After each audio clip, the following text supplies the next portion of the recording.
Students, today I will be taking the last part of ratios, that is profitability ratios.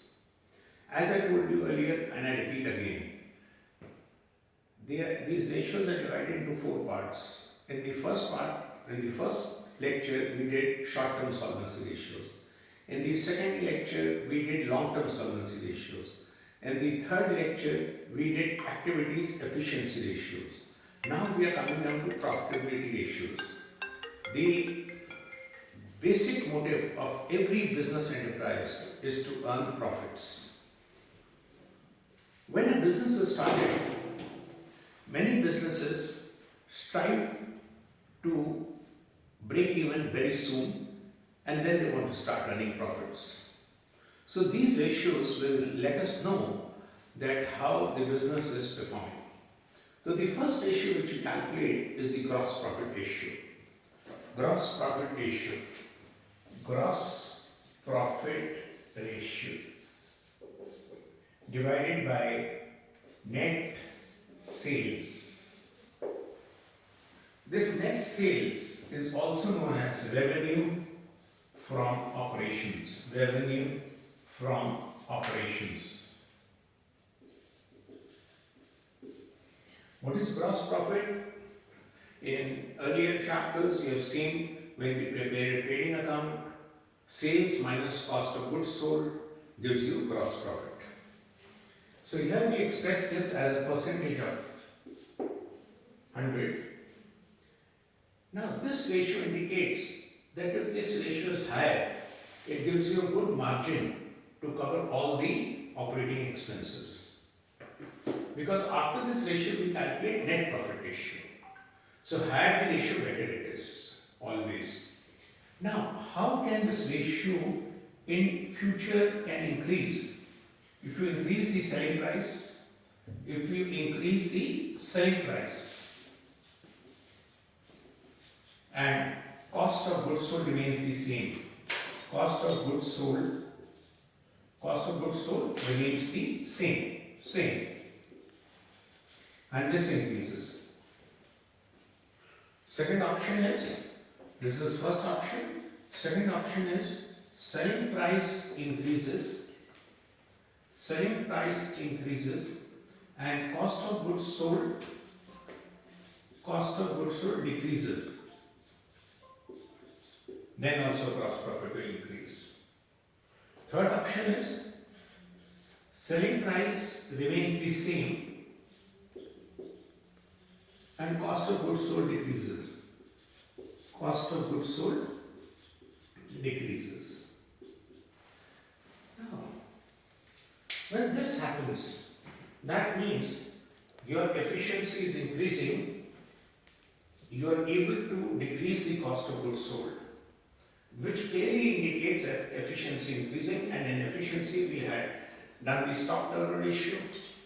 This will clearly indicate that your efficiency is increasing, your cost of goods sold is decreasing, your gross profit is increasing. And if the demand increases of your product, you can always increase the selling price. The gross profit ratio indicates that if it is higher, we will have enough margin to cover all the operating expenses. Next ratio which we calculate is operating ratio. Operating ratio. What is operating ratio? It is cost of goods sold plus operating expenses divided by net sales into 100. Net sales into 100. Now, what are these operating expenses? These are your office expenses, administrative expenses, selling expenses, distribution expenses, your benefit of employees, your depreciation, amortization. All this is a part of operating expenses. So, this ratio suppose is 70%. Then what will happen? Your operating profit ratio will be 30%. So operating ratio plus operating profit ratio operating profit ratio will be equal to 100, तो अगर आपका cost of goods sold और operating expenses जितना कम होगा उतना आपका operating profit ratio बढ़िया होगा। तो यहाँ पे भी आपको ऑपरेटिंग रेशियो में क्या करना होगा, आपकी धीरे धीरे आपको अपनी एफिशिएंसी इंक्रीज करनी पड़ेगी बिजनेस ऑर्गेनाइजेशन को, बिजनेस एंटरप्राइज को, और अपने ऑपरेटिंग एक्सपेंसेस कम करते रहने पड़ेंगे। जिस तरीके से ऑपरेटिंग एक्सपेंसेस कम होते जाएंगे और आपकी नेट सेल्स है तो आपका ऑपरेटिंग प्रॉफिट रेशियो बढ़ता चला जाएगा। सो ऑपरेटिंग प्रॉफिट कैसे निकलता है? सर ऑपरेटिंग प्रॉफिट अब हमारा जो नेक्स्ट रेशियो निकालेंगे, ये हमारा पहला रेशियो हो गया, ये हमारा दूसरा रेशियो हो गया। अब जो हमारा तीसरा रेशियो निकलेगा वो निकलेगा operating profit divided by net sales into 100। इसमें ध्यान रखिएगा, we have to take only operating profit, we don't have to take non operating profit. Suppose आपके पास नॉन ऑपरेटिंग प्रॉफिट में आपने कोई एसेट बेचा, उसका प्रॉफिट हो रहा है, कोई आपके पास कोई बिल्डिंग्स हैं एक्स्ट्रा, वो आपने रेंट पे दे रखी है, उससे रेंट आ रहा है, सर वो सब ऑपरेटिंग प्रॉफिट में इंक्लूड नहीं होगा, that is non operating income. तो हमें क्या करना पड़ेगा, अगर हमारे पास नेट प्रॉफिट दिया हुआ है, नेट प्रॉफिट में से हम माइनस कर देंगे नॉन ऑपरेटिंग इनकम माइनस कर देंगे। ध्यान रखिएगा क्या लिख रहा हूं, नॉन ऑपरेटिंग इनकम माइनस कर देंगे और जो भी नॉन ऑपरेटिंग एक्सपेंसेस हैं वो ऐड कर देंगे। नॉन ऑपरेटिंग एक्सपेंसेस ऐड कर देंगे। क्यों करेंगे? क्योंकि जो नेट प्रॉफिट होता है that is an overall profit, उसमें हम सारी चीजें माइनस प्लस करके चलते हैं। हमारा ओवरऑल प्रॉफिट होता है net profit ratio. Gross profit और नेट प्रॉफिट के रेशियो के बीच में एक ये ऑपरेटिंग प्रॉफिट आता है। सो ऑपरेटिंग प्रॉफिट में we will take net profit minus non operating income plus non operating expenses. ये हमारा बहुत इंपॉर्टेंट रेशियो होता है, जिससे हमें पता चल जाता है कि जो हम बिजनेस रन कर रहे हैं उसमें हमारा कितना ऑपरेटिंग प्रॉफिट है। कई बिजनेसेस में क्या होता है, नेट प्रॉफिट बहुत ज्यादा है, people are very happy and they don't distinguish between operating profit and non operating profit. तो what happens, non operating profit तो जरूर नहीं है, इन फ्यूचर ईयर्स भी होगा, and then non operating profit से आपके बिजनेस के जो ट्रांजैक्शंस हैं उससे कोई लेना देना नहीं है। Because if you are doing a business of selling, suppose selling stationery, तो आपको ये देखना है कि आपकी स्टेशनरी में से बेच के ऑपरेटिंग प्रॉफिट क्या आ रहा है, not from sale of machinery, not from rent received, not from interest on debentures, no. आपने कोई इन्वेस्टमेंट कर रखी है, आपके पास नॉन इन्वेस्टमेंट इनकम आ रही है, वो that we will not consider at all. So हमें ध्यान रखना है कि हमें ऑपरेटिंग प्रॉफिट में we have to take net profit minus non operating income plus non operating expenses. ये हमने नॉन ऑपरेटिंग एक्सपेंसेस क्यों ऐड करे हैं, उसका रीजन क्या है कि जो नेट प्रॉफिट आता है उसमें सब कुछ माइनस होता है और सब कुछ ऐड होकर आता है। सो जितना ज्यादा होगा रेशियो उतना बिजनेस के लिए अच्छा होता है। बात दोबारा बताता हूं, अगर ये रेशियो ज्यादा होगा तो कौन सा रेशियो कम होगा, ऑपरेटिंग रेशियो कम होगा। उसके बाद हम जो निकालते हैं next ratio is net profit ratio. Net profit before tax, कभी टैक्स तो सबको देना है, टैक्स की बात अलग है। Net profit before tax divided by net sales into 100। ये जो रेशियो है ये हमारा ओवरऑल प्रॉफिटेबिलिटी बताएगा। हमें क्या बताएगा, ओवरऑल प्रॉफिटेबिलिटी। सपोज ये आता है हमारे पास 33%, तो ये बताए हमारी ओवरऑल प्रॉफिटेबिलिटी क्या है। हर बिजनेस चाहेगा कि उसका नेट प्रॉफिट भी इंक्रीज हो, ऐसा ना हो कि उसकी ऑपरेटिंग इनकम में से नॉन ऑपरेटिंग लॉस हो रहा हो, वो तो उसके लिए बहुत काम खराब हो जाएगा। उस बिजनेस ऑर्गेनाइजेशन में जिसमें नॉन ऑपरेटिंग लॉस हो रहा है वो तो उसके ऑपरेटिंग प्रॉफिट को कम कर देगा। तो हर बिजनेस एंटरप्राइज ये चाहेगा कि उसकी नॉन ऑपरेटिंग नहीं है कोई बात नहीं, पर नॉन ऑपरेटिंग लॉस नहीं होना चाहिए। और अगर नॉन ऑपरेटिंग इनकम है तो उसका नेट प्रॉफिट बढ़ता चला जाएगा, और नेट प्रॉफिट बढ़ेगा, ओवरऑल प्रॉफिटेबिलिटी है, it will be very good for the business. Business can always survive in the long run. तो this ratio, profitability ratio जो हमारे हैं, gross profit ratio, उसके बाद हमने ऑपरेटिंग रेशियो, फिर हमने ऑपरेटिंग प्रॉफिट रेशियो, और फिर हमने नेट प्रॉफिट रेशियो निकाला है। अब नेक्स्ट एक और रेशियो हम निकालते हैं, इसको हम कहते हैं return on investment. Return on investment ये बड़ा इंपॉर्टेंट रेशियो होता है, it is a very important ratio. ध्यान से देखिएगा, ये बहुत इंपॉर्टेंट रेशियो है। इसको हम कहते हैं net profit before interest and tax divided by net sales. This is what net profit before interest and tax. क्यों?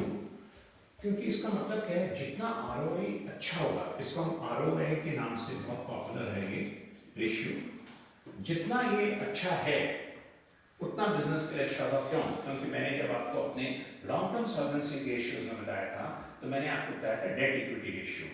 क्या होता है, हम डेट कब ले पाएंगे?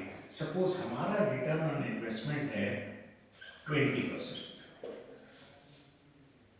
और मुझे बाहर से पैसा लेना है, मैं कभी भी 20% पे नहीं लूंगा, मैं 20% से कम पे लूंगा।